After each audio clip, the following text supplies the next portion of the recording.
नमस्ते। अहिले चाहिँ हामी चुनिखेल थम्पी साइडमा रहेका छौँ। यतिखेर चाहिँ हामी तपाईलाई के भन्न चाहन्छौँ भन्दाखेरि यहाँबाट चाहिँ हाम्रो गाउँको शान पहिचान प्रतिष्ठान नेपालको झन्डा फरफराइरहेको छ, त्यो चाहिँ देखाउन गइरहेका छौँ हामी। हाम्रो च्यानललाई लाइक कमेन्ट सेयर सब्सक्राइब गर्नुभएको छैन भने गर्नुहोला। र अब हेर्नुहोस् हाम्रो गाउँको पहिचान, हाम्रो गौरव, हाम्रो शान, हाम्रो प्रतिष्ठान,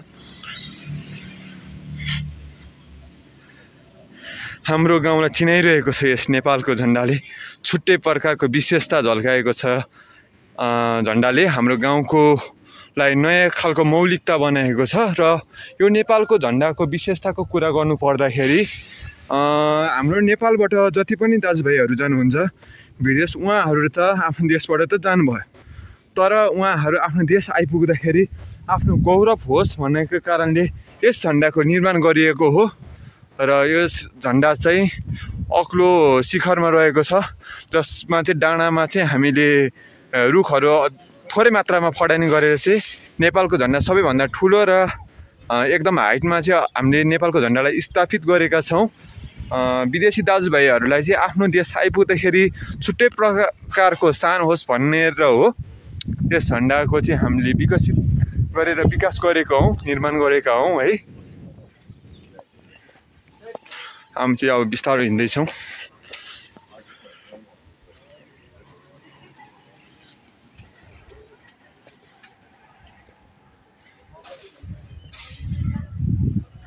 कति रमाइलो गाउँघर ल हजुरहरू।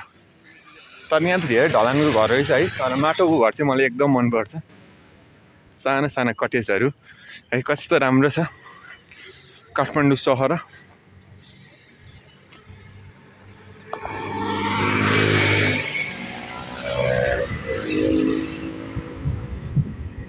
आहा शिर र हावा आएको छ ल साथीहरू। ल हाइवेमा आइपुगिसकेका छौँ हामी। हाइवेमा यहाँबाट चाहिँ सरर ल साथीहरू यस्तो रहेको छ। चुनिदेवी मुनि यहाँ चुनिखेल चुनिदेवी भयो, चुनिदेवी मन्दिर माथि छ, तर हामी चाहिँ अहिले चुनिखेलमा आइपुगेका छौँ, हाइवेमा आइरहेका छौँ।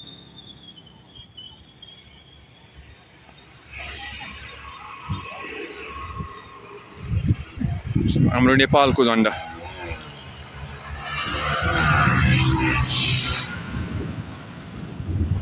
रातो र चन्द्र सूर्य जङ्गी निशान हाम्रो, हेर सिरसिरे हावामा मेरो मायाको भाकामा। ल है अब दसैँ लाग्यो है साथीहरू, दसैँ लाग्यो। कस्तो रमाइलो प्लटिङमा आइपुगेका छौँ हामी, सिर उघारीमा आइपुगेका छौँ दर्शकबिन। फेरि पनि हेर्नुहोस् गाइस, अब चाहिँ यस्तो छ यहाँको सिन।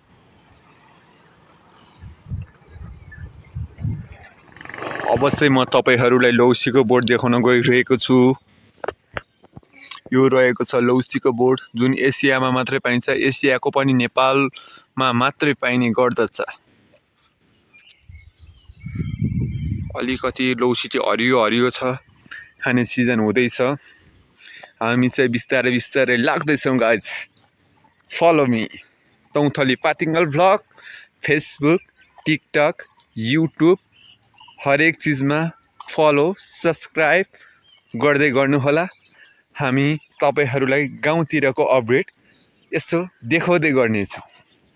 यो चाहिँ बेसार खेती, साइडमा रहेको छ सुन्तला खेती। बिस्तारै जाउँ गाइस, बिस्तारै। यो चाहिँ अचार खाने टनेलो, टमिलो टनेलो भन्छ यसलाई है। बिस्तारै जाउँ गाइस, बिस्तारै।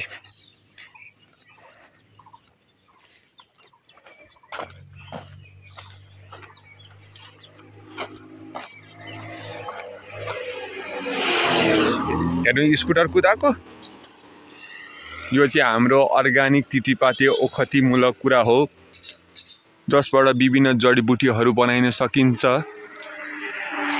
हाम्रो नेपाली फिनेल रुगा खोकी लागेको बेला यो ठ्याक्क ल्याएर यो भाँडामा हालेर सुप बनायो भने चाहिँ एक तालमै चैट हुँदो रहेछ। रुगाखोकी लागेको हस्पिटलको औषधिले नछोको आफ्नै गाउँमा भएको औषधिले हेला गरेको तर त्यस्तो हुँदैन रहेछ। आफ्नो गाउँको औषधि भने गाउँकै औषधि हुँदो रहेछ। हस्पिटलको औषधिलाई वास्ता गरेर आफ्नो गाउँको अर्ग्यानिक औषधिलाई व्यवस्था गरियो तर पछि ठुलो पाप लाग्यो मलाई अर्ग्यानिक औषधिको। त्यही भएर आफ्नो गाउँको घरेलु उपाय घरेलु औषधिलाई युज गरिसकेपछि मात्रै हस्पिटल धाउनु पर्ने रहेछ। हेर्न सक्नुहुन्छ गाइस, अब चाहिँ लौसी देखाउन गइरहेको छु। अनि लौसीको बोट धेरै छ। लौसी नेपालमा मात्रै पाइने गर्दछ। वाउ, हामी छौँ अहिले धानबारीमा। सँगसँगै आउँदै गरेको दसैँ।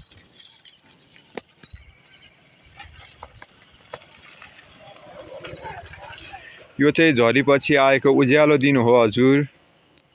त्यही भएर यस्तो यस्तो देखिरहेको छ होइन। कस्तो भन्नु अब, यो अलि मधुरो मधुरो अलि ढुम्म पारे देखिएको छ। यो चाहिँ झरीपछिको दिन, अलि बेलुका बेलुकाको समय छ। हरियो धानबारी ल, कृषि प्रधान हाम्रो नेपाल। यसरी सम्पूर्णले धान रोपे के होला होइन। एउटा पनि खेतीबारी बाँझो छैन नि। यो हाम्रो खुसीको क्षण हो, यो हाम्रो खुसीको पल हो। यसरी किसानले यसै गरे प्रगति गरे, आफ्नो नेपालको धान विदेशमा सम्म लगेर निर्यात गर्यो भने अब पैसा त कति हो कति होइन। तर हाम्रो नेपालमा के छ भने अलिकति धनी हुनसाथ आफूले आफूलाई नै के भन्ने सोखिन ठान्ने, सोखिन बनाउने, आफ्नो हुँदा खाँदाको खेतबारीहरू बेचेर प्लटिङ गर्ने र पैसा केही समयसम्म त होला नहुने हुँदैन नि त। प्लटिङ गर्दाखेरि त्यो बेच्दाखेरि चाहिँ केही समयसम्म त गाँठ पैसा होला होइन। 1 करोड 1.5 करोड अरबौँ रुपियाँ होला। अब त्यो पैसा त सधैँभरि त हुँदैन, अब बढ्दैन। अनि त्यो पछि सकिँदै जाने हो त्यो पैसा त। अनि त्यो पछि सकिँदै गएपछि त पछि अब जति पैसा भयो त्यही अनुसारले खर्च पनि बढ्छ क्या। हामीले विचार गर्नुपर्छ। जस्तै अहिले मानिलिउँ मसँग 1000 रुपियाँ छ भने त्यही 1000 अनुसारकै खर्च हुन्छ। मसँग लाख छ भने त लाखै अनुसारले खर्च हुन्छ। किनकि मैले 100 रुपियाँको खाजा खान्थेँ भने दिनमा, अब त त्यो लाख रुपियाँ कमाएपछि त म पक्कै पनि त 100को खाँदिनँ नि त। सोखिन हुन्छ मान्छे, 5000को खाजा खाइन्छ, 10000 खाजा खाइन्छ एकै दिन होइन। अनि त्यस्तो हुन्छ होइन। त्यही भएर चाहिँ धानहरू सकेसम्म आफ्नो खेतीबारी बाँझो नराखौँ। पुर्खाले दिएको सम्पत्ति, पुर्खा हस्तान्तरण भएको सम्पत्ति नबेचौँ। यो धारणा चाहिँ तौथली पातिङ्गल ब्लकको परिवारले व्यक्त गर्दछ भने स्वयं म राजा रोहन केसी यसरी बोल्न गइरहेको छु होइन। अब के मैले बोल्दाखेरि गलत भयो भने त अब तपाईँहरूले सल्टाइदिनु होला, के हो कसो हो होइन। अब त्यही हो। अब के यसरी धानहरू अब हामीले रोपे त खान पाएँ, अब नरोपे त अब विदेशबाट अरूको देशबाट आयात भएर खानुपर्ने अवस्था हुन्छ। त्यो पछि हामीले कमाएको पैसाहरू कता गयो त? पक्कै पनि अर्काको देश गयो, अर्काको देश विकसित भयो। त्यो के कारणले भयो त? हामी अल्छीपना, हामी जाँगरिलो भएनौँ। अनि अनेक प्रकारको रोग, सुगर, प्रेसर, ग्यास्ट्रिक, थाइराइड, के जाति रोग लाग्यो। यो के को कारणले लाग्यो त थाहा छ तपाईँहरूले? तपाईँहरू काम गर्न अल्छीपना गर्ने, सोखिनदारी हुने, आफूले आफूलाई ठुलो मान्छे ठान्ने, त्यस कारणले हो। पहिलाको मान्छे गाई भैँसी पाल्थे, दुध लान्थे, उकालो ओह्राली भन्ज्याङ चौतारी धानहरू लिएर कलमा जाने, खेती किसानी गर्ने, आफ्नो जिउहरू कतिको तन्दुरुस्त थियो। त्यस कारणले अबको दिनहरूमा चाहिँ खेती किसानीहरूलाई अझै प्राथमिकता दिनु होला। आफ्नो ज्यान धनको अल्छीपनाले गर्दा अनेक प्रकारको रोगहरू ननिम्टाउनु होला र आफूले सक्दो भर आफूले शारीरिक रूपमा व्यायाम कसरत चाहिँ आफ्नो खेतीबारीमा गरेको पसिनामा बगाउनु भयो भने 2 कुराको फाइदा हुन्छ।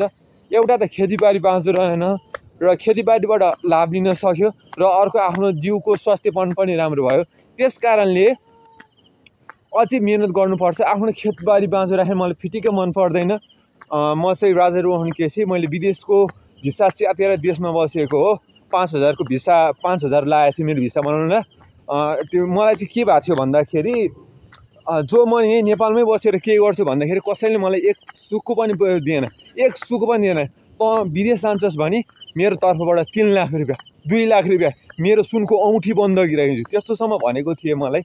तर मैले पासपोर्टसम्म बनाएर पनि पासपोर्ट च्यातेर म आफ्नै देशमा केही गर्छु भनेर बसेँ। यो मैले गलत गरेँ कि मैले राम्रो गरेँ मलाई थाहा छैन। केही गर्छु भनेर म आफ्नो देशमा बसी गर्ने नै छु। हरेस खाँदिनँ, प्रयास जारी छ। सबैभन्दा ठुलो कुरा हरेस नखानु हो। निरन्तर प्रयास गरेँ म एक दिन अवश्य सफल हुन्छ।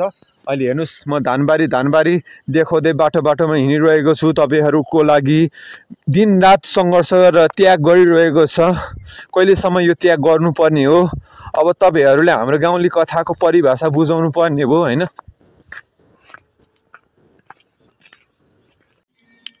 तपाईँहरू चाहिँ अल्छीपना भयो, खेतीपातीमा आफ्नो रगत बगाउनु भएन, पसिना बगाउनु भएन, अल्छीपना हुनुभयो। त्यस कारणले अनेक प्रकारको रोग लाग्यो। कि कसो? सोल्टा सोल्टिनी, अङ्कल आन्टी, काका काकी, दिदी दाई र अब हाम्रो पुस्ता हस्तान्तरण हुँदै जाँदाखेरि अघिल्लो पुस्तामा चाहिँ अलिअलि देखियो। अबको हाम्रो पुस्ताबाट यस्तै अल्छीपना हुने हो भने अझै अस्वस्थ भइरहन्छ।